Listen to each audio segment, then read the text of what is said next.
요한복음 강해 59, 요한복음 14장 25절에서 31절, 내 이름으로 보내실 성령. 자, 요 단어가 잘못 해석하면은 이제 이단이 나오는 거예요. 잘 들으셔야 돼요. 내 이름으로 보내실 성령. 그건 좀 구체적으로 말하면은 예수의 이름으로 보내실 성령, 그런 말이거든요. 예수님께서 아버지에게 갔다 오신다는 말을 듣고 근심하는 제자들을 위로하시면서, 전 시간에 그랬잖아요. 예수님이 아버지께 갔다 와야 된다. 그러니까 제자들이 근심하는 거예요. 왜? 제자들은 어린아이 같아서 예수님 없으면 못 살아요. 그러니까 예수님 없어지니까 금방 고기 잡으러 가잖아요. 옛날 습성대로. 별 수 없어요. 저는 여러분도 예수님 없으면 옛날에 살던 그 모습대로 또 가는 거예요. 별 수 없어요. 위로하시면서 보혜사 성령을 보내실 것과 성령이 오시면 예수께서 말씀하신 모든 것을 가르치고 평안을 주실 것을 약속하시는 내용이 오늘 말씀의 핵심입니다. 한 절도 빼놓을 수 없을 만큼 소중한 말씀들인데, 자, 우선 25절, 26절이 바로 내 이름으로 보내실 성령입니다. 본문 읽겠습니다. 내가 아직 너희와 함께 있어서 이 말을 너희에게 하였거니와 보혜사 곧 아버지께서 내 이름으로 보내신 성령, 그가 너희에게 모든 것을 가르치고 내가 너희에게 말한 모든 것을 생각나게 하리라. 아멘.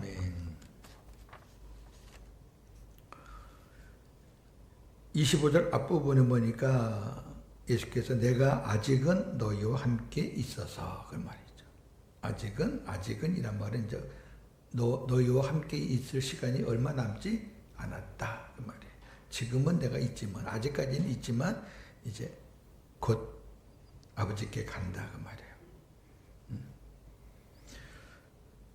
예수님은 날이 어두워지면 겟세마네로 가셔서 밤새껏 기도하신 후 고난을 받으셔야 합니다. 일단 아버지께 가기 전에 해야 할 일이 있죠? 십자가, 부활, 그러고 나서 승천이니까. 근데 그 기간이 얼마 안 돼요. 몇십 일밖에 안 돼요. 그래서 예수님은 잠시 후, 조금 후 그래요. 예수께서 이어서 이런 말씀을 하십니다. 내가 아버지께로 가면 곧, 조금 후, 구체적으로 오순절을 가리키는 거죠. 오순절에 아버지께서 내 이름으로 또 다른 보혜사인 성령을 너희에게 보내실 것이다. 아버지가 보내는 거예요. 그가 오면 너희에게 모든 것을 가르치고 내가 너희에게 말한 모든 것을 생각나게 할 것이다. 이렇게 약속을 하십니다.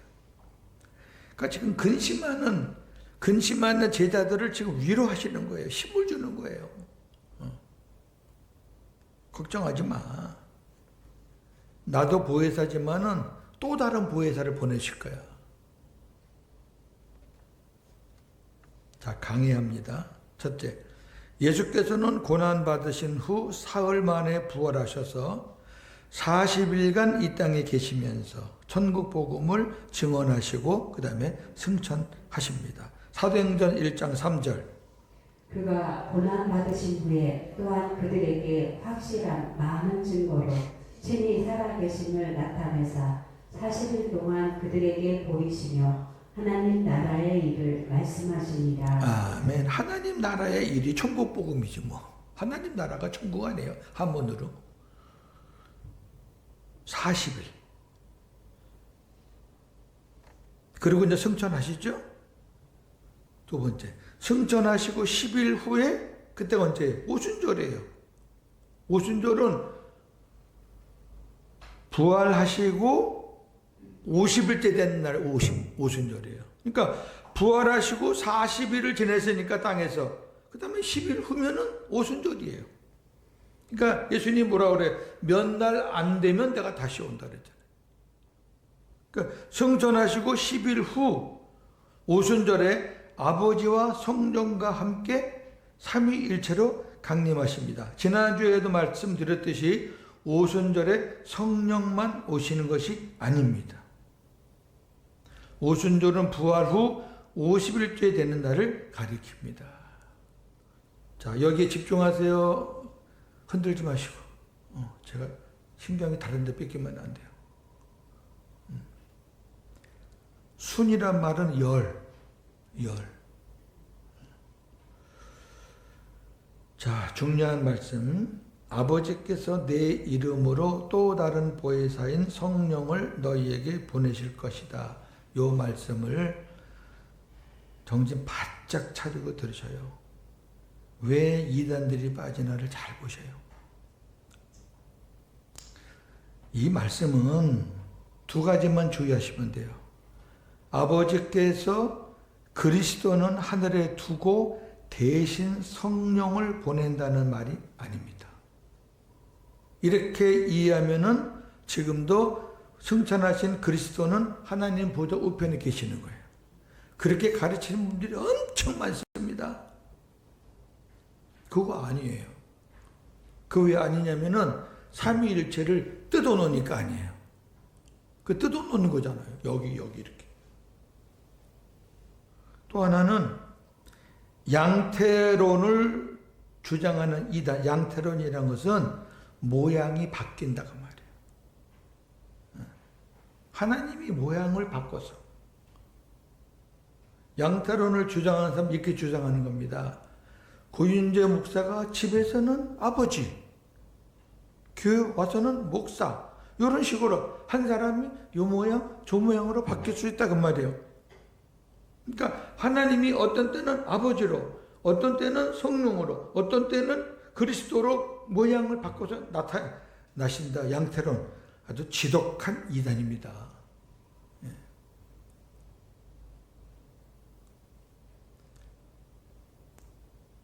그 양태론처럼 그리스도를 성령으로 바꾸어서 보낸다는 말도 아닙니다.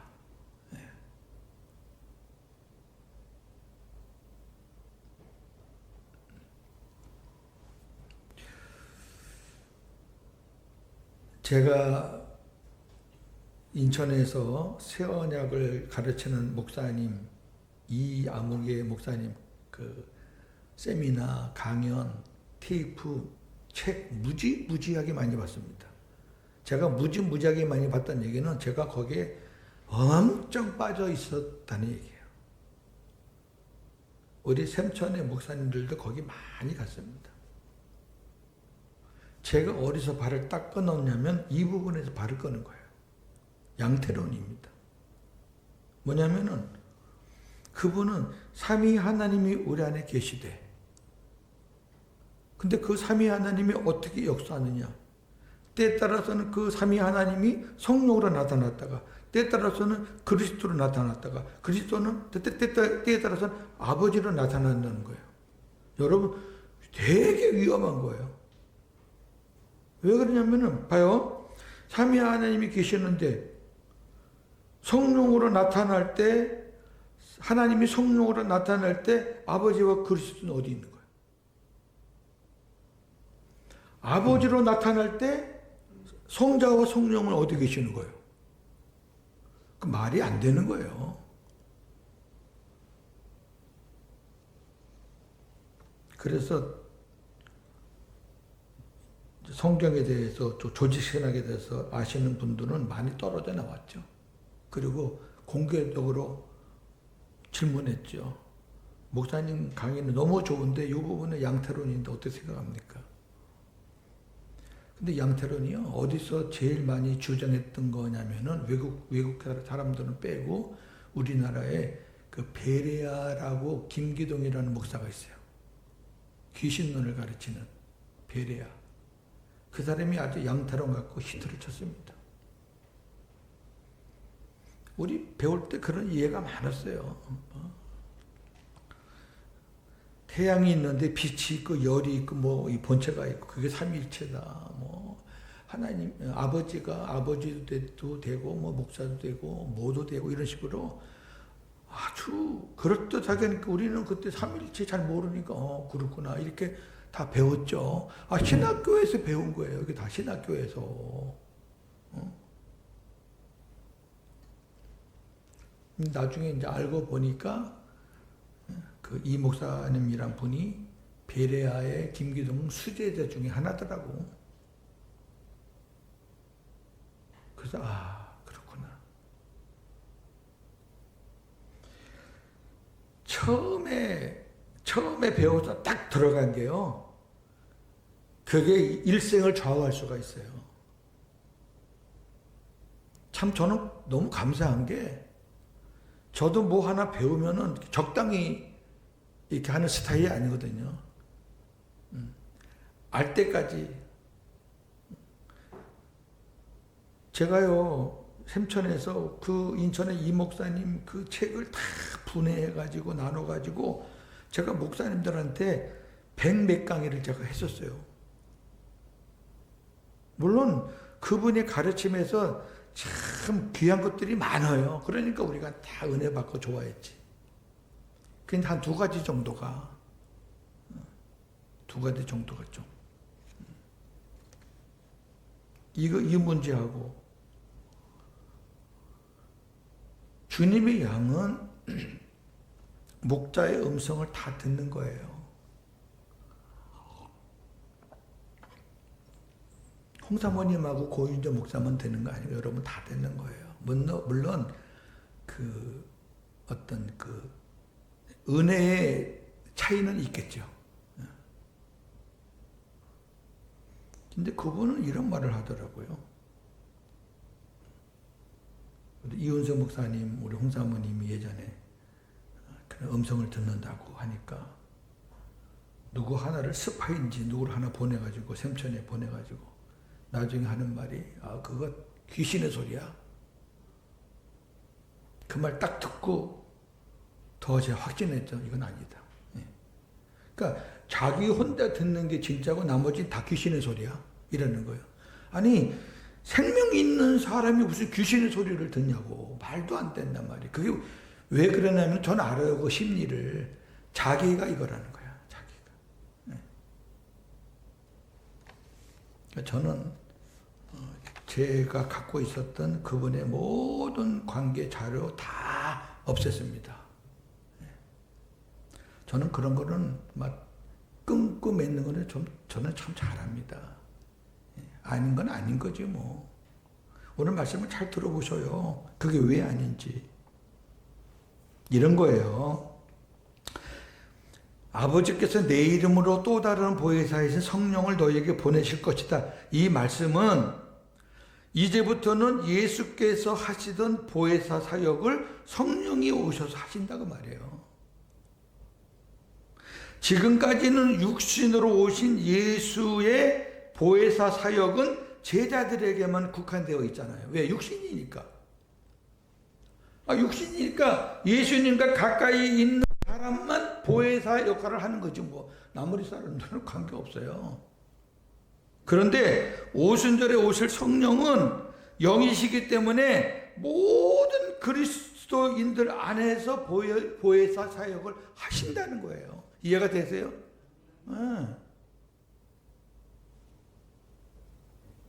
그렇다면 성령과 함께 오실 그리스도는 우리 안에서 무슨 일을 하실까?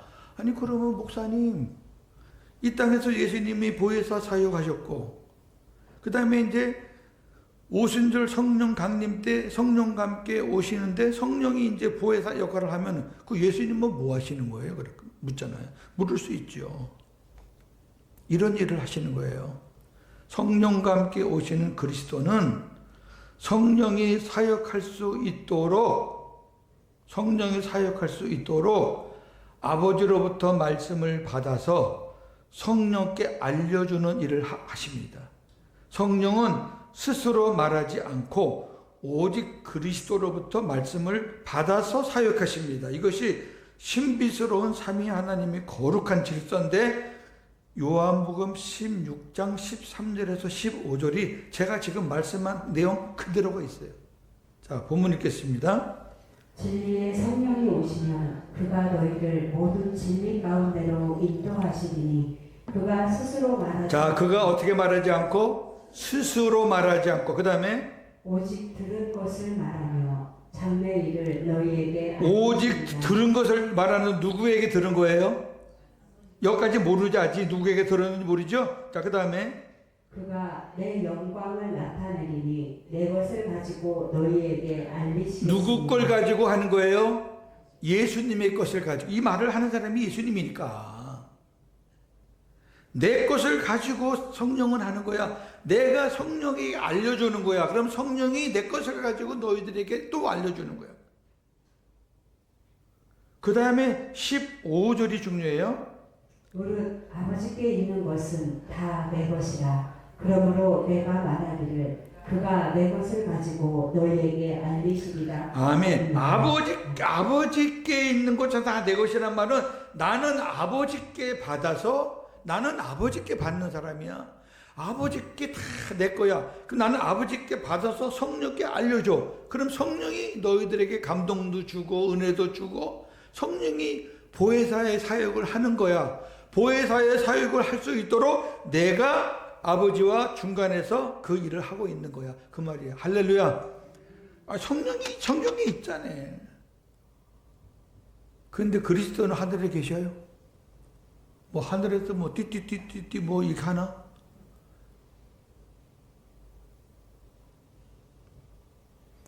엄청난 비밀이에요. 알고 나면 너무너무 감사하고 행복한데 모르면 별별 얘기 다 나오는 거예요.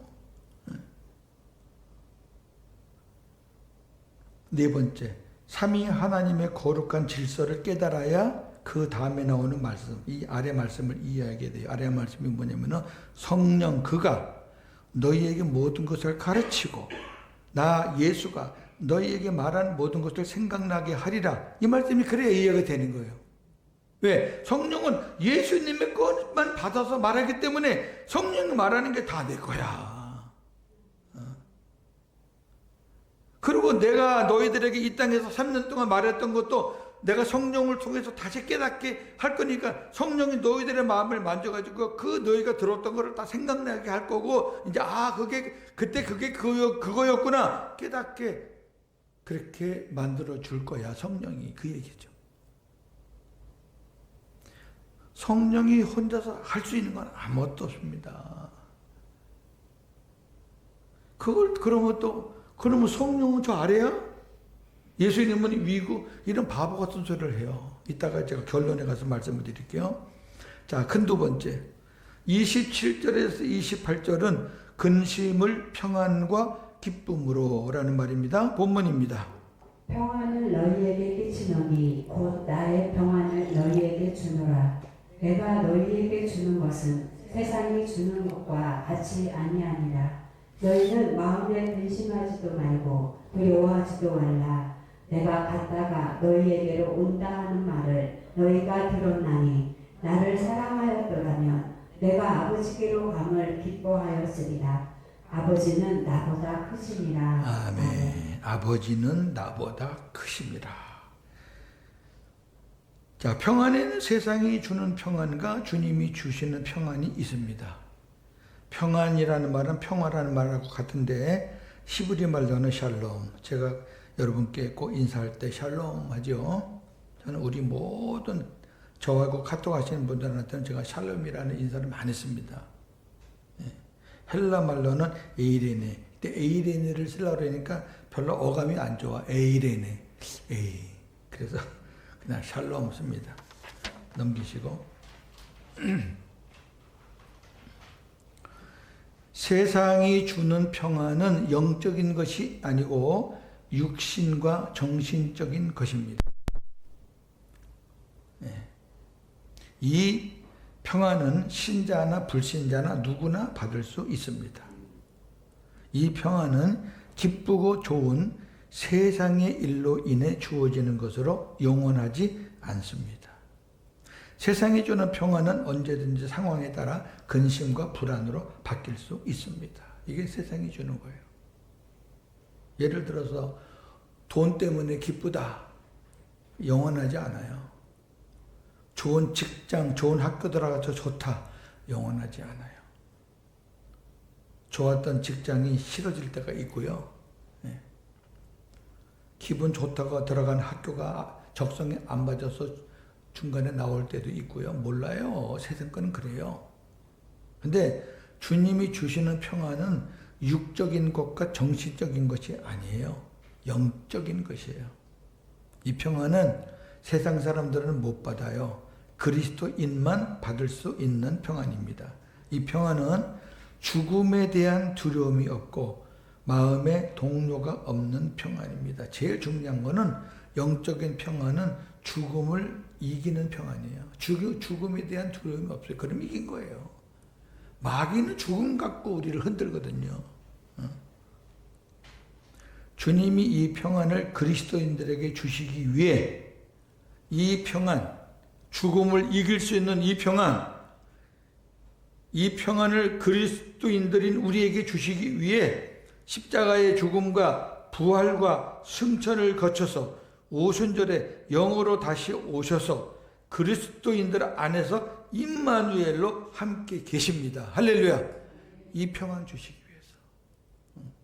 우리 지지는 시간에는 왜 주님이 우리 안에 계시느냐? 하나님의 세 계명인 사랑을 하라고. 사랑을 할 수 있게 하기 위해서.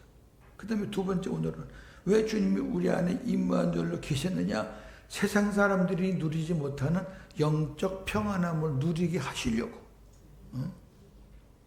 그러기에 그리스도인들은 마음에 근심과 두려움을 가지면 안 됩니다.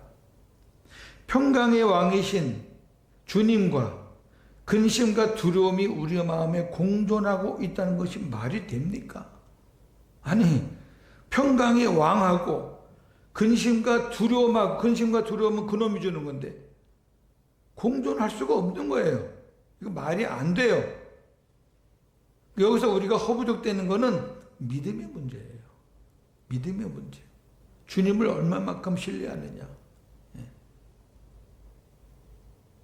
그 다음에 두 번째, 예수께서 이렇게 말씀하십니다. 내가 아버지께 갔다가 너희에게로 온다고 했는데 너희가 나를 사랑하였더라면 내가 아버지께로 갔다가 오는 것을 기뻐했을 것이다.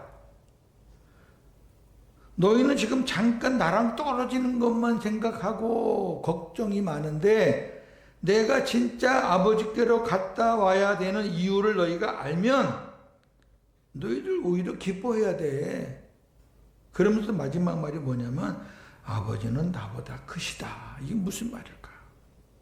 이런 말씀이에요.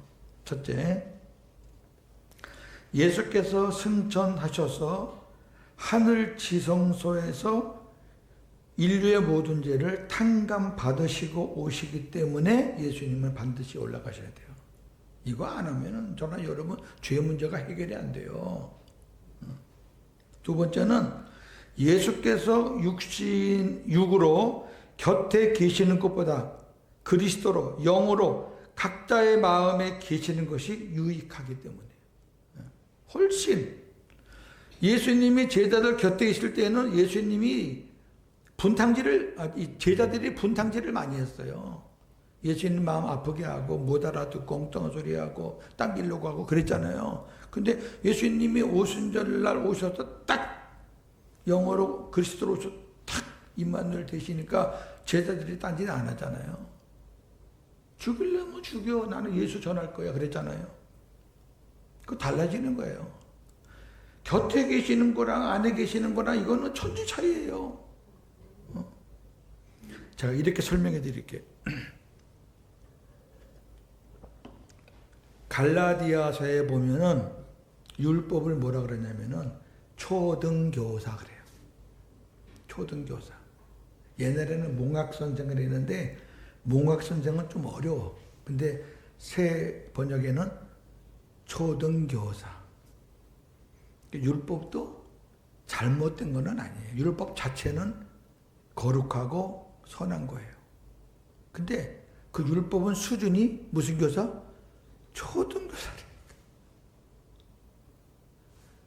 율법으로 우리가 살고 율법을 배우고 교리를 배워가는 것도 초등학문을 배우는 거예요.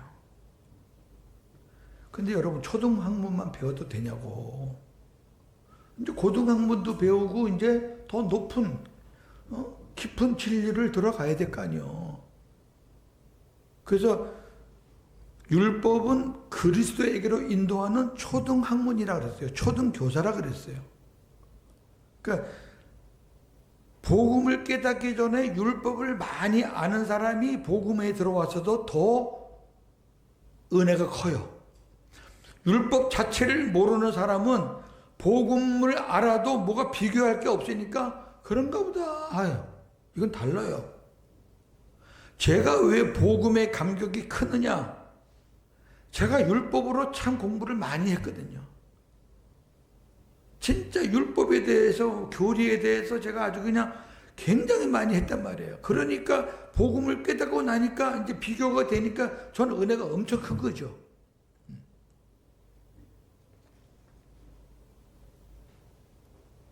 율법은 곁에 계시는 거예요. 그러니까 곁에 계시는 주님을 빨리 안으로 모셔 드리려는 거지. 그게 복음이니까. 문 밖에서 너를 두드린다는 게 예수님이 나를 네 곁에만 두지 말고 네 아내를 나를 들여보내서 나랑 같이 살자는 거잖아요. 이제 이해가 되죠. 어렵지 않죠. 율법과 복음의 차이예요. 그게 율법은 무조건 잘못됐다. 그건 아니고 율법은 완성이 아니에요. 율법은 복음으로 가는데 필요한 징검다리일 뿐이에요. 근데 거기서 아직도 헤매면 안 되죠. 우리 예사람교회 성도들은 거기서 헤매는 사람은 없어요. 다 주님 안에 모시고 살잖아요. 그러면 또 주님 안에 모시는 걸 끝나느냐? 그건 아니란 말이에요. 그건 15장 가서 제가 이제 그건 아니다. 모시는 걸로 끝나는 게 아니다. 모신 다음에는 이렇게 살아야 된다. 이제 그걸 제가 말씀을 드릴 거예요. 아, 요한복음은 참 신비롭고 멋져요. 그 다음에 아버지가 나보다 크다는 말은 뭐냐면 예수님보다 더 크신 아버지 하나님이 함께 오시기 때문에, 즉 삼위 하나님이 너희들 안에 오시기 때문에 너희들이 이 사실을 알면 엄청 기뻐해야 되는 게 맞지 않느냐 그 말이에요. 성령, 그리스도, 아버지. 성령과 나만 있어도 얼마든지 너희가 기쁨을 누릴 텐데 아버지까지 오시는데 아버지는 나보다 더 크신 분이야. 그럼 끝난 거지 뭐. 아버지가 나보다 더 크시오. 자, 29절 31절 마무리합시다. 예수님과 이 세상 임금 사탄에 대한 말씀입니다. 본문입니다. 이제 일이 일어나기 전에 너희에게 말하는 것은 일이 일어날 때에 너희로 믿게 하려 함이라. 이후에는 내가 너희와 말을 많이 하지 아니하리니 이 세상의 임금이 오겠습니다. 그러나 그는 내게 관계할 것이 없으니 오직 내가 아버지를 사랑하는 것과 아버지께서 명하신 대로 행하는 것을 세상이 알게 하려 함이로라. 일어나라 여기를 떠나자 하시니라. 아멘. 예수님께서 제자들에게 미리 이러한 말씀을 하시는 이유는 실제적으로 일이 일어날 때에 마음에 요동하지 말고 믿음으로 대처하게 하시기 위함입니다. 그러니까 앞으로 어떤 일이 일어날 거를 예수님이 다 미리 지금 알려주는 이유는 그러한 일이 왔을 때 흔들지 말고 당황하지 말라는 거예요. 우리도 그렇잖아요. 미리 알면은 꿋꿋하게 이길 수 있잖아요. 갑자기 당하면은 당황하지만. 예수께서 이렇게 말합니다. 이후에는 내가 너희의 말을 많이 하지 않을 것인데 그 이유는 이 세상 임금이 올 것이기 때문이다.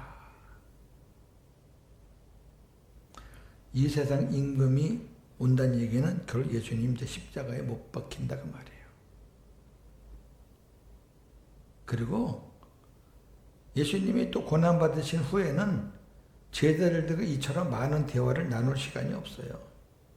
40일 동안 계시면서 제자들과 많은 대화를 하셨다는 흔적이 없어요.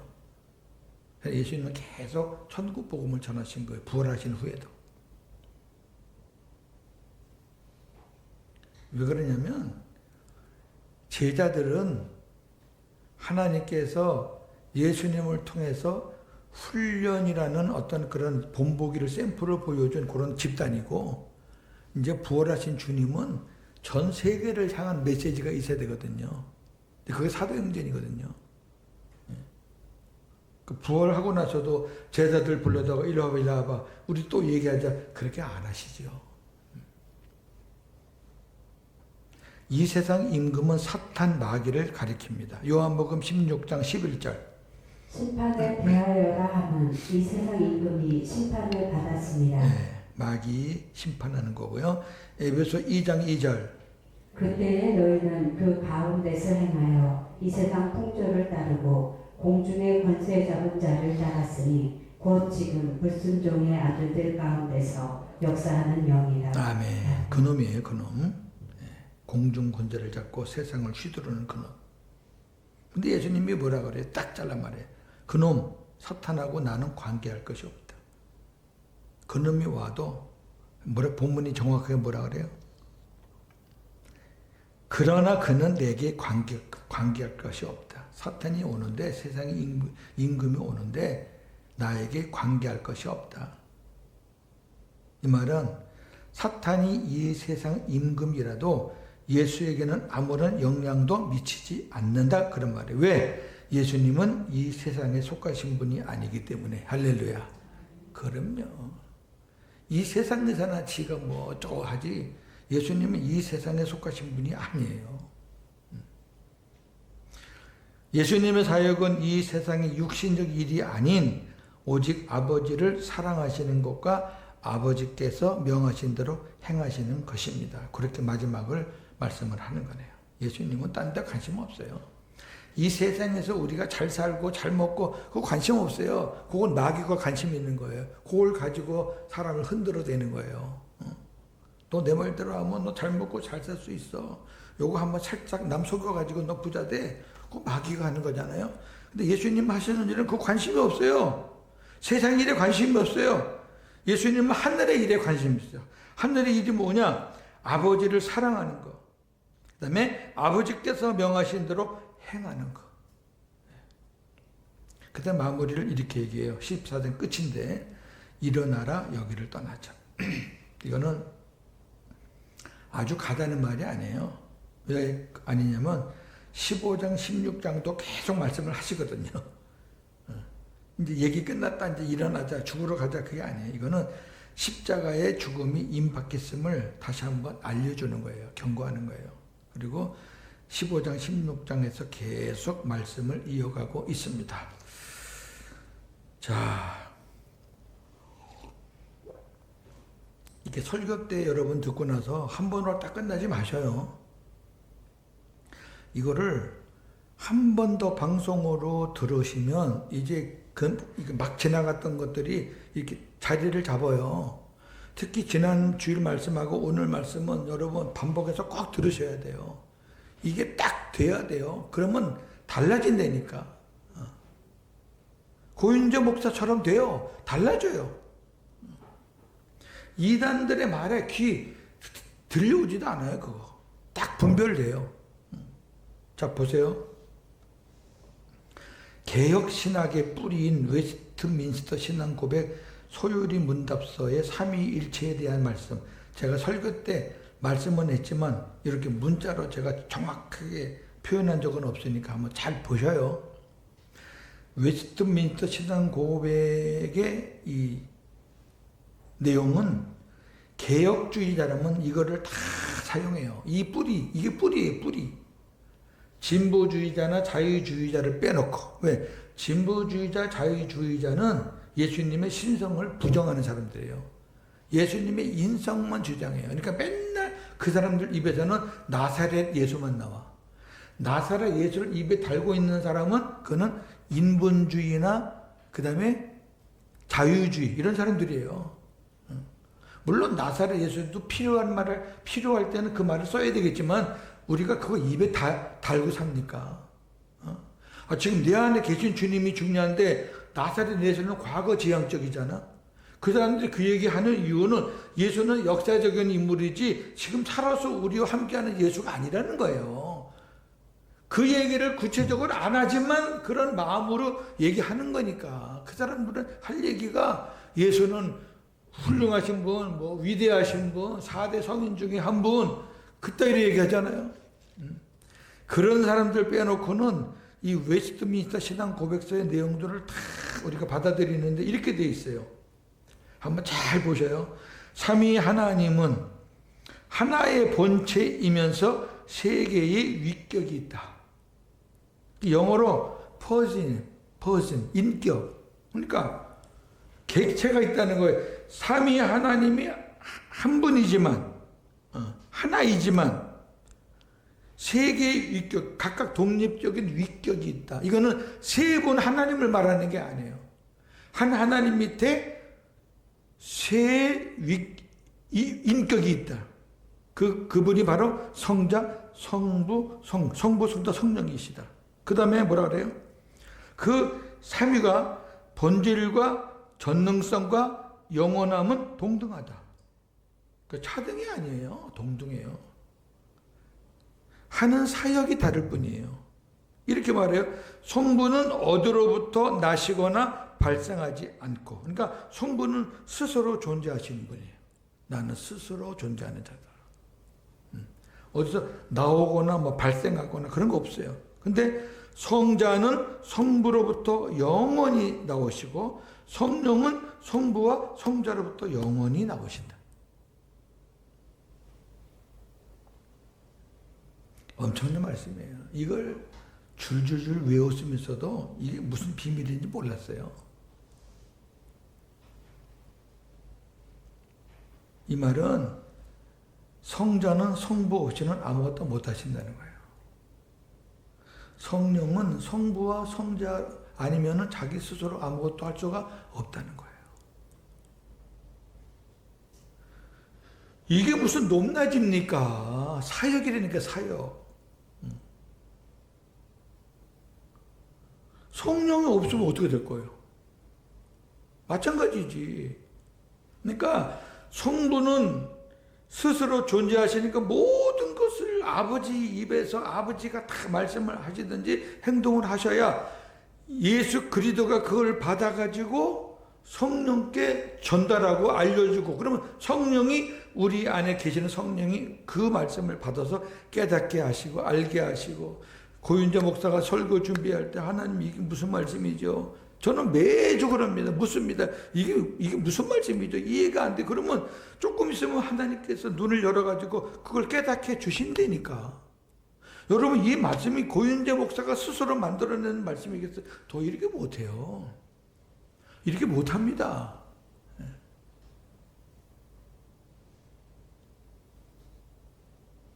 마지막 삼위 하나님을 분리하거나 그리스도는 위에 계시고 어쩌고 하는 거 분리하거나 삼위 하나님이 모양을 바꾼다는 양태론에 속으시면 안 됩니다.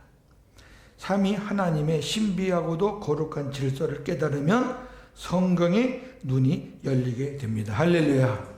열린다니까요, 여러분. 열려요. 한 주간도 복음으로 승리하시는 저와 여러분 되기를 주의 이름으로 축원합니다. 하나님 감사합니다.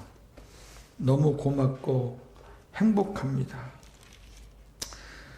부족한 종이 무엇이길래 이렇게 사랑하셔서 하나님의 비밀을 알게 하시는지 그저 감사할 뿐이고 최선을 다해서 주님이 주시는 은혜대로 말씀을 바르게 잘 전할 수 있도록 이단 사이비들이 판을 칩니다. 신비주의가 멋대로 나가고 인본주의가 또 지식인들의 머리를 또 건드립니다. 그래서 지식인이라는 사람들은 신비스럽고 거룩한 이런 영적인 부분을 또 부정합니다. 하나님, 우리가 바른 신앙 안에서 하나님에 대해서만 바르게 깨달아도 하나님은 이런 분, 예수님은 이런 분, 성령님은 이런 분, 이것만 우리가 깨달아도 우리 생활에 얼마나 기름지고 얼마나 복되고 얼마나 아름다운 역사가 일어나는지 모릅니다. 우리 모든 성도들이 그런 은혜를 체험하고 승리하는 그런 은혜가 있기를 소망합니다. 예수님의 이름으로 기도합니다. 아멘.